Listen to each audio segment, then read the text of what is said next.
प्यारे बच्चों, कोविड-19 के कारण आप सभी अपने अपने घरों में रहकर ही अपनी पढ़ाई कर रहे हैं। ऐसे समय में आप अपनी पढ़ाई को रोचक तरीके से सीख समझ सकें, इसके लिए झारखंड सरकार द्वारा प्रस्तुत किया जा रहा है हमारा दूरदर्शन हमारा विद्यालय कार्यक्रम। इसके माध्यम से आप प्रत्येक दिन सोमवार से शुक्रवार तक पूर्वाह्न 10 से 12 तथा अपराह्न 1 से 2 बजे तक अपनी अपनी कक्षाओं के अनुरूप कार्यक्रम देख सकेंगे। अब पढ़ाई नहीं रुकेगी। स्कूली शिक्षा एवं साक्षरता विभाग झारखंड। नमस्ते दोस्तों, आप सबका स्वागत है। आइए देखते हैं आज हम क्या पढ़ेंगे। दोस्तों, आज हम कक्षा 9 में सामाजिक विज्ञान का एक पाठ पढ़ेंगे जिसका नाम है भारत, आकार और स्थिति। आज हम इस पाठ का भाग 1 और भाग 2 पढ़ने वाले हैं। इसके ठीक बाद हम कक्षा 11वीं की पढ़ाई शुरू करेंगे जिसमें हम रसायन विज्ञान का एक पाठ पढ़ेंगे जिसका नाम है रसायन विज्ञान की मूल अवधारणाएं। मैं आशा करती हूँ अभी तक आप सभी ने अपनी कॉपी और कलम ले ही ली होगी जिसमें आप आज पढ़ाए जाने वाले विषय के इम्पोर्टेंट पॉइंट्स को नोट करेंगे। तो चलिए शुरुआत करते हैं आज के इस एपिसोड की। नमस्कार दोस्तों, आज हम एक और नया अध्याय पढ़ने वाले हैं। अध्याय का नाम है भारत, आकार और स्थिति। आज हम इस अध्याय का पहला भाग पढ़ेंगे। तो पढ़ने से पहले देख लेते हैं आज हम क्या क्या पढ़ने वाले हैं।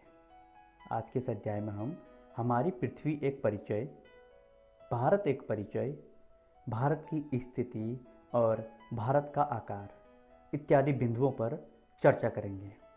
तो चलिए शुरू करते हैं आज का अध्याय।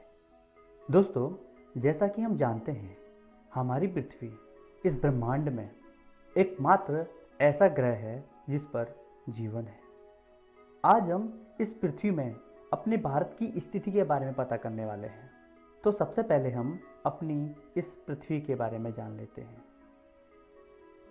हमारी पृथ्वी पश्चिम से पूर्व की तरफ घूमती है। यही कारण है कि हमें सूरज पूर्व से आता हुआ प्रतीत होता है। हमने पृथ्वी के अध्ययन के लिए कुछ काल्पनिक रेखाएं खींची हैं। एक रेखा है जो पृथ्वी के बीचों बीच खींची गई है, जिसे हम भूमध्य रेखा कहते हैं। बच्चों, यह भूमध्य रेखा पृथ्वी को 2 बराबर भागों में बांट देती है। इसके उत्तरी भाग को उत्तरी गोलार्ध और दक्षिणी भाग को दक्षिणी गोलार्ध के नाम से जाना जाता है। इस भूमध्य रेखा के समानांतर बहुत सारी रेखाएं हैं। इन रेखाओं में उत्तर की तरफ जो 23.5 डिग्री की रेखा है उसे कर्क रेखा कहा जाता है। इस कर्क रेखा के बारे में हम अगली वीडियो में पढ़ेंगे। और इसी तरह भूमध्य रेखा के दक्षिण में 23.5 डिग्री की रेखा को मकर रेखा कहते हैं। बच्चों, भूमध्य रेखा और इसके समानांतर जो ये सारी रेखाएं हैं, इन्हें अक्षांश रेखाएं कहा जाता है। ये रेखाएं पृथ्वी के पूर्व से पश्चिम की तरफ खींची गई रेखाएं हैं। इसी तरह कुछ रेखाएं पृथ्वी के उत्तर से दक्षिण की तरफ भी खींची गई हैं। ये रेखाएं उत्तरी ध्रुव और दक्षिण ध्रुव पे जाके मिल जाती हैं। इन रेखाओं को हम देशांतर रेखाएं कहते हैं। इन रेखाओं में 0 डिग्री की यह देशांतर रेखा ग्रीनविच रेखा के नाम से जानी जाती है। यह रेखा लंदन के ग्रीनविच नामक स्थान से होकर गुजरती है। इस ग्रीनविच रेखा के द्वारा ही संपूर्ण विश्व का समय निर्धारित किया जाता है। चलिए दोस्तों, अब बात करते हैं भारत की। भारत विश्व की प्राचीनतम संस्कृतियों में से एक है। आज़ादी के बाद से भारत ने सामाजिक और आर्थिक रूप से बहुमुखी उन्नति की है। चाहे वह कृषि के क्षेत्र में हो, तकनीकी के क्षेत्र में हो, उद्योग के क्षेत्र में हो, भारत का सर्वांगीण विकास हुआ है। भारत का विश्व इतिहास में भी महत्वपूर्ण योगदान रहा है। तो चलिए भारत की स्थिति के बारे में पता करते हैं।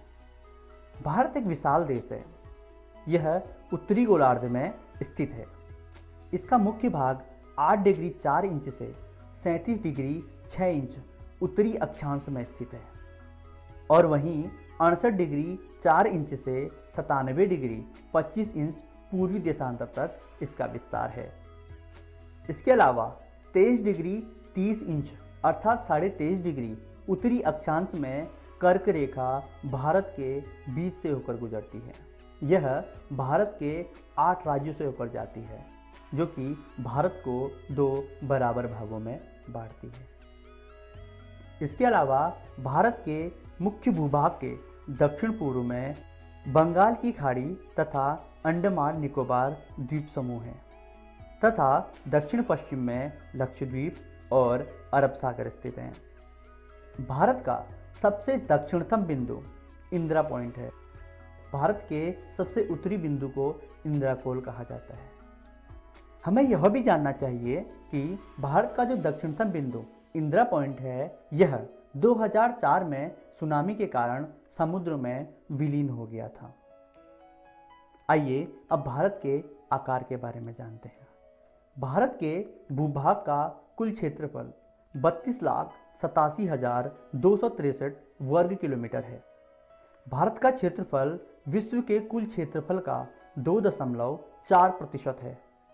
स्पष्ट है कि क्षेत्रफल की दृष्टि से भारत विश्व का 7वां बड़ा देश है। दोस्तों, भारत की स्थल सीमा रेखा लगभग 15,200 किलोमीटर है। वहीं समुद्री तट रेखा अंडमान और निकोबार द्वीप समूह तथा लक्षद्वीप के साथ 7,516 किलोमीटर है। भारत के उत्तर पश्चिम, उत्तर तथा उत्तर पूर्वी सीमा पर नवीनतम वलित पर्वत है। वहीं इसके दक्षिण के भूभाग की ओर देखें तो यह उत्तर में चौड़ा है तथा 22 डिग्री उत्तरी अक्षांश से हिंद महासागर की ओर संकरा होता गया है।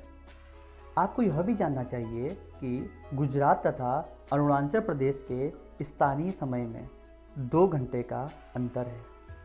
अतः 82 डिग्री 30 इंच अर्थात 82.5 डिग्री पूर्वी देशांतर को भारत की समय निर्धारक रेखा माना गया है। यह रेखा उत्तर प्रदेश में मिर्ज़ापुर से होकर गुजरती है। दोस्तों, अब एक सवाल और भी उठता है कि सूर्योदय गुजरात की अपेक्षा अरुणाचल प्रदेश में 2 घंटे पहले क्यों होता है, या फिर इन दोनों के बीच अर्थात गुजरात और अरुणाचल प्रदेश के बीच 2 घंटे का अंतर क्यों है।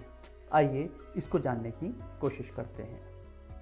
जैसा कि हमने अभी पढ़ा कि भारत की स्थल सीमा 68 डिग्री 4 इंच देशांतर से शुरू होती है और 97 डिग्री 25 इंच देशांतरी रेखा पर ख़त्म होती है। अर्थात भारत का विस्तार 68 डिग्री 4 इंच से 97 डिग्री 25 इंच तक है। हमें एक बात और जान लेनी चाहिए कि सूर्य की किरणें एक देशांतर से दूसरे देशांतर तक जाने में 4 मिनट का समय लेती हैं। अर्थात अगर अब हम गुजरात और अरुणाचल प्रदेश के बीच के विस्तार की बात करें तो हमारा भारत कुल मिलाकर लगभग 30 डिग्री देशांतरों के बीच फैला हुआ है।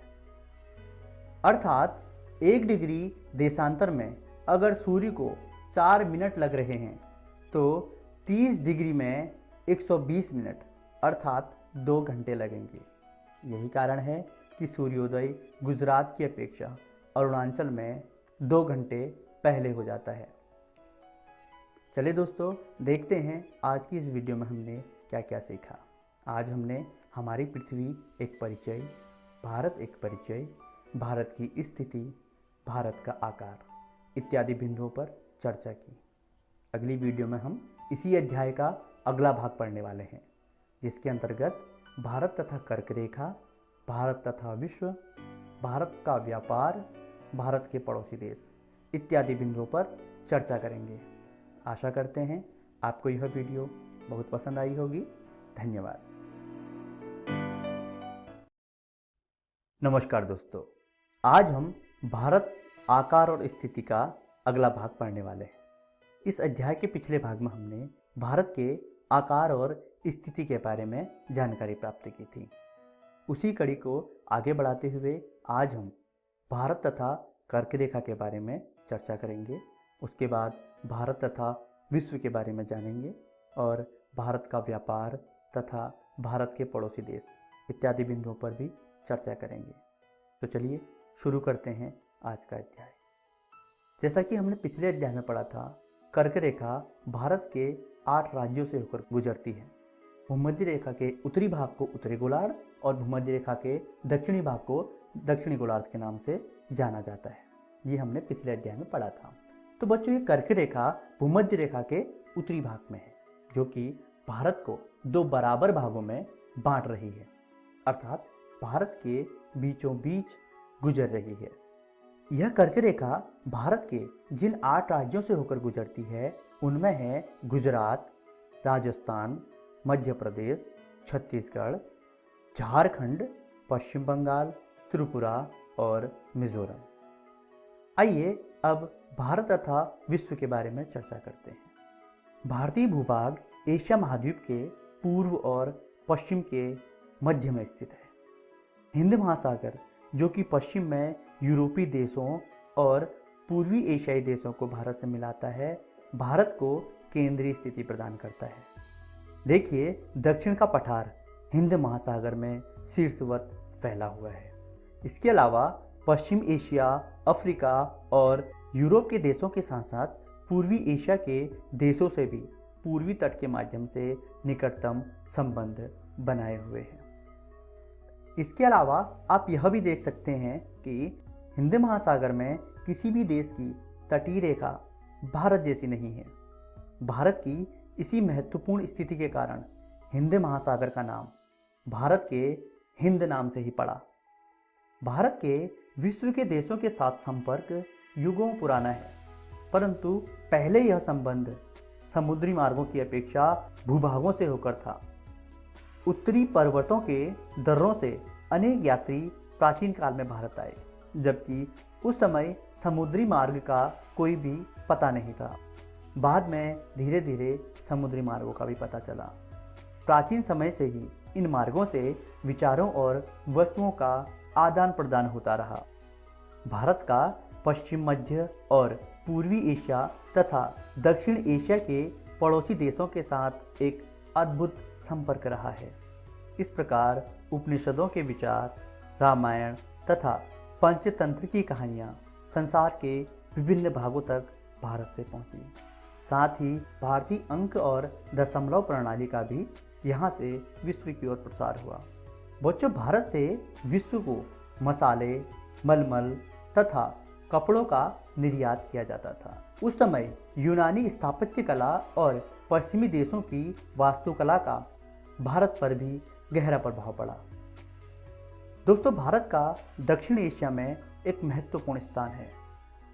आइए भारत के स्थलीय और समुद्री सीमाओं से लगे देशों के बारे में, अर्थात भारत के पड़ोसी देशों के बारे में जान लेते हैं।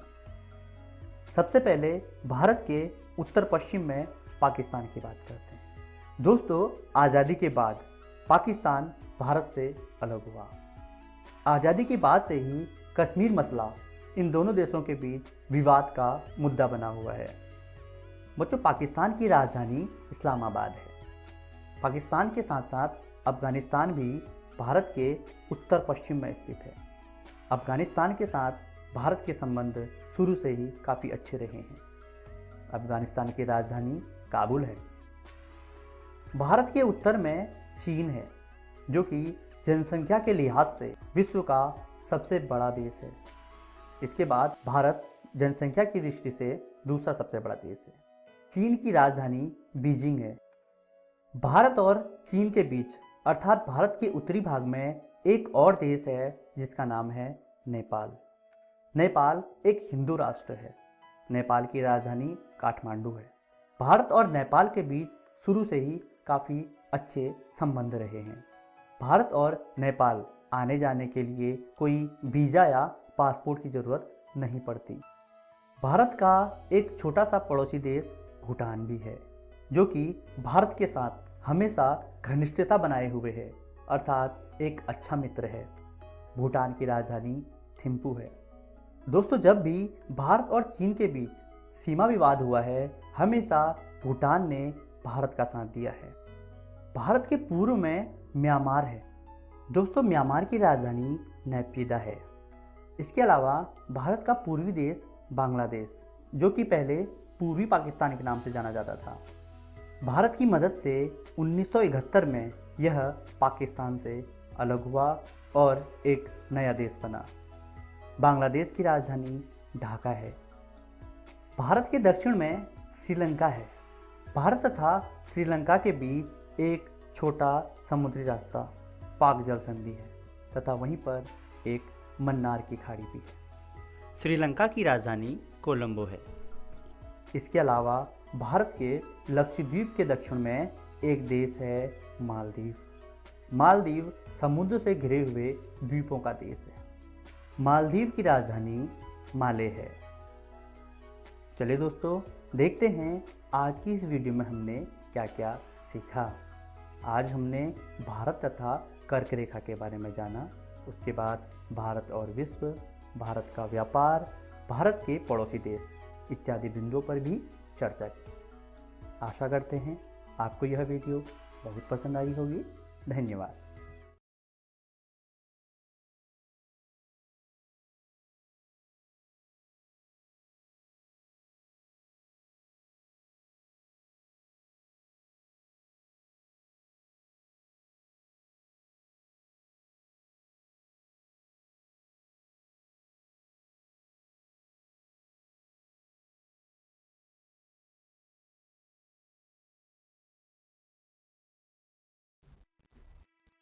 नमस्कार दोस्तों, आज हम अपना नया अध्याय शुरू करने जा रहे हैं जिसका नाम है रसायन विज्ञान की कुछ मूल अवधारणाएं का भाग 5।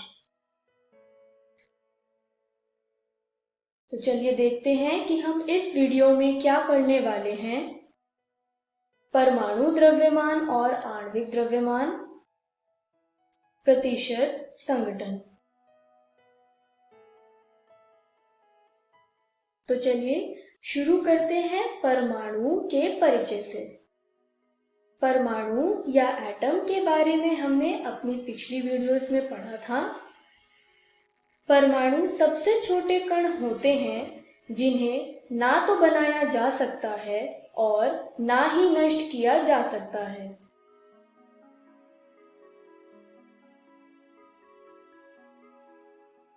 द्रव्य छोटे छोटे कणों से बने होते हैं। यह कण परमाणु कहलाते हैं। परमाणु 3 कणों से बनता है, इलेक्ट्रॉन, प्रोटॉन और न्यूट्रॉन।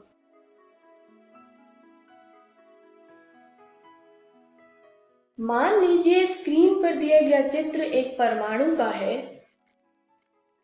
परमाणु के केंद्र को हम नाभिक यानी न्यूक्लियस कहते हैं। इस नाभिक में 2 तरीके के कण पाए जाते हैं, जैसा कि आप स्क्रीन पर देख रहे होंगे। एक कण होता है न्यूट्रॉन और दूसरे तरीके का कण होता है प्रोटॉन। नाभिक के चारों ओर घूमने वाले कण को हम इलेक्ट्रॉन बोलते हैं।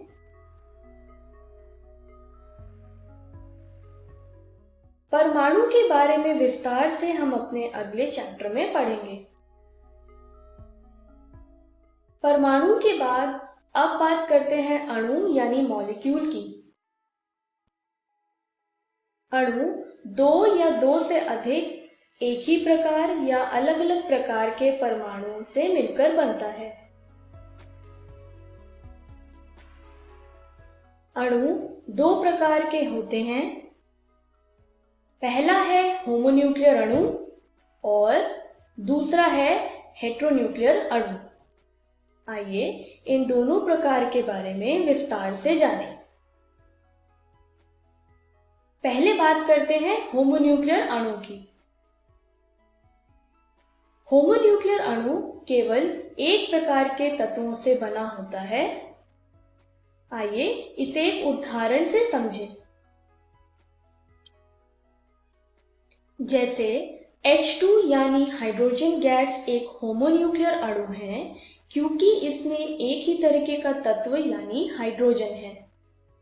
उसी तरीके से O2 भी एक होमोन्यूक्लियर अणु है क्योंकि इसमें सिर्फ एक ही तत्व है यानी ऑक्सीजन। और N2 भी एक होमोन्यूक्लियर अणु है क्योंकि इसमें सिर्फ नाइट्रोजन है। अब बात करते हैं हेटेरोन्यूक्लियर अणु के बारे में। हेटेरोन्यूक्लियर अणु एक से अधिक रासायनिक तत्वों से बने होते हैं। आइए इसे एक उदाहरण से समझें। H2O यानी पानी एक हेटेरोन्यूक्लियर अणु है क्योंकि इसमें दो तरीके के तत्व यानी हाइड्रोजन और ऑक्सीजन है। उसी तरीके से CO यानी कार्बन मोनोऑक्साइड भी एक हेटेरोन्यूक्लियर अणु है क्योंकि इसमें दो तरीके के तत्व यानी कार्बन और ऑक्सीजन है। और N2O भी एक हेटेरोन्यूक्लियर अणु है क्योंकि इसमें दो तरीके के तत्व यानी नाइट्रोजन और ऑक्सीजन है। इस तरीके से हमने अणु के बारे में जाना। अब हम अपने इस वीडियो के पहले विषय पे आते हैं जो है परमाणु द्रव्यमान और आणविक द्रव्यमान। इसमें हम पहले बात करते हैं परमाणु द्रव्यमान की। किसी परमाणु के द्रव्यमान को परमाणु द्रव्यमान कहा जाता है। परमाणु द्रव्यमान को हम AMU में व्यक्त करते हैं। आइए AMU के बारे में जानें। AMU यानी एटॉमिक मास यूनिट, जिसे हम परमाणु द्रव्यमान मात्रक भी कहते हैं। यह एक कार्बन 12 परमाणु के द्रव्यमान के 1 भारवें रूप में परिभाषित किया जाता है। एक AMU की वैल्यू 1.66056 × 10⁻⁻24 ग्राम्स होती है।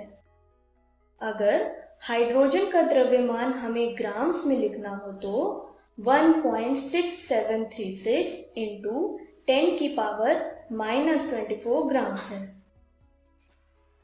इस हिसाब से अगर हमें हाइड्रोजन का द्रव्यमान AMU में निकालना हो तो आंसर आएगा 1.0080 AMU, जैसा कि आप स्क्रीन पर देख पा रहे होंगे।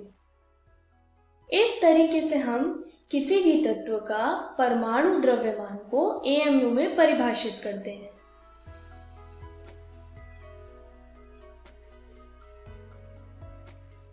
परमाणु द्रव्यमान के बाद अब बात करते हैं आणविक द्रव्यमान के बारे में। अणु में उपस्थित सभी परमाणु के द्रव्यमान का योग आणविक द्रव्यमान कहलाता है। आइए इसे एक उदाहरण से समझें। H2O यानी जल का आणविक द्रव्यमान क्या होगा? आइए देखते हैं कि इसका आणविक द्रव्यमान कैसे निकाला जाएगा। आणविक द्रव्यमान की परिभाषा के मुताबिक 2 × हाइड्रोजन का परमाणु द्रव्यमान प्लस 1 × ऑक्सीजन का परमाणु द्रव्यमान, क्योंकि H2O में 2 हाइड्रोजन और 1 ऑक्सीजन है।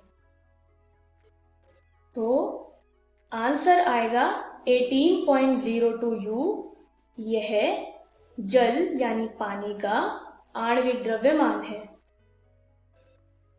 अगर हम एक और उदाहरण लें जो है CH4 यानी मीथेन, इसका आणविक द्रव्यमान निकलेगा जैसा कि आप स्क्रीन पर देख पा रहे होंगे, यानी 4 × हाइड्रोजन का परमाणु द्रव्यमान प्लस 1 × कार्बन का परमाणु द्रव्यमान। हाइड्रोजन और कार्बन के परमाणु द्रव्यमान की वैल्यू को रखकर आंसर आएगा 16.043 U। यह मीथेन यानी CH4 का आणविक द्रव्यमान है। इस तरीके से हम किसी भी अणु का आणविक द्रव्यमान निकालते हैं। आणविक द्रव्यमान के बाद अब बात करते हैं औसत परमाणु द्रव्यमान के बारे में। किसी तत्व का औसत परमाणु द्रव्यमान उस तत्व के समस्थानिकों यानी आइसोटोप्स के द्रव्यमान तथा अपेक्षित बाहुल्यता के गुणफल के बराबर होता है। स्क्रीन पर दिया गया टेबल कार्बन के समस्थानिकों, उनकी अपेक्षित बाहुल्यता और परमाणु द्रव्यमान को दर्शा रहा है। इस टेबल का उपयोग कर हम कार्बन का औसत परमाणु द्रव्यमान निकालेंगे। औसत परमाणु द्रव्यमान की परिभाषा के मुताबिक हम कार्बन का औसत परमाणु द्रव्यमान निकालेंगे, जैसा कि आप स्क्रीन पर देख पा रहे होंगे। इस तरीके से कार्बन का औसत परमाणु द्रव्यमान आएगा 12.011 U।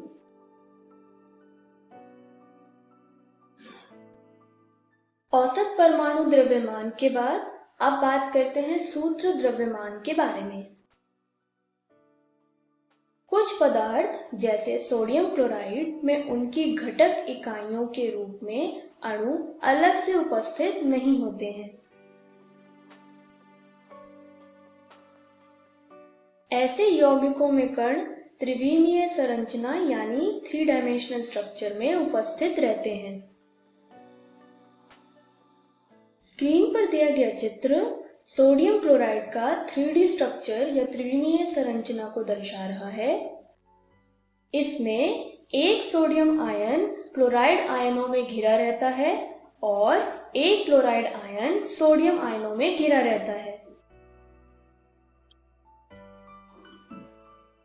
आयनिक यौगिकों के सूत्र इकाई के उपयोग आणविक द्रव्यमान के स्थान पर किया जाता है। आइए देखते हैं कैसे। सोडियम क्लोराइड का द्रव्यमान निकालने के लिए हम सोडियम का द्रव्यमान प्लस क्लोरीन का द्रव्यमान करेंगे, तो आंसर आएगा 58.5 U। यह सोडियम क्लोराइड का सूत्र द्रव्यमान है। चलिए अब आज के दूसरे विषय पे चलते हैं, जो है प्रतिशत संघटन। प्रतिशत संघटन को निकालने के लिए हम तत्वों का द्रव्यमान को भाग करेंगे उसके यौगिक के मोलर द्रव्यमान से और मल्टीप्लाई करेंगे 100 से। यह किसी भी तत्व के प्रतिशत संघटन निकालने का फॉर्मूला है। इसको अगर हम एक उदाहरण से समझें, मान लीजिए स्क्रीन पर दिया गया चित्र एक अम्ल यानी एसिड का है और इस अम्ल यानी एसिड का नाम हम यहाँ HNO3 लेते हैं। तो हमें नाइट्रोजन का प्रतिशत संघटन निकालना हो निट्रिक एसिड में, तो हम कैसे निकालेंगे?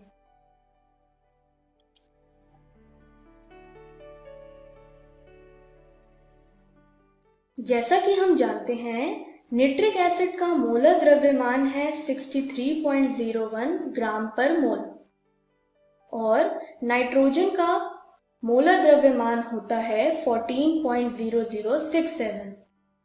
तो प्रतिशत संघटन का फॉर्मूला लगाकर नाइट्रोजन का प्रतिशत संघटन आएगा, जैसा कि आप स्क्रीन पर देख पा रहे होंगे, 44.46%। यानी निट्रिक एसिड में 44.46% नाइट्रोजन है। इस तरीके से हम प्रतिशत संघटन को निकालते हैं।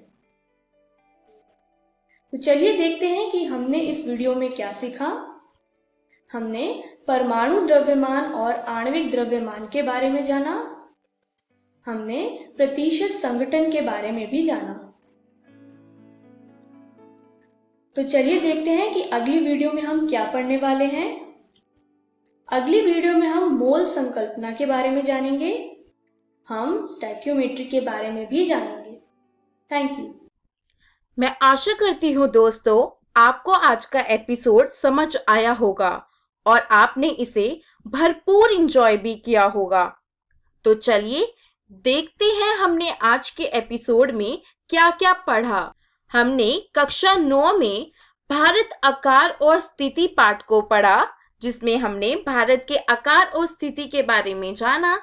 उसके बाद हमने कक्षा 11वीं की पढ़ाई करी, जिसमें हमने कक्षा 11 के रसायन विज्ञान का पाठ, जिसका नाम है रसायन विज्ञान की कुछ मूल अवधारणाएं, उसको पढ़ा। इस प्रसारण से संबंधित सुझाव, अपने प्रश्न इत्यादि आप हमें jcertrg@gmail.com तथा टोल फ्री नंबर 1800 5728 585 पर संपर्क कर सकते हैं।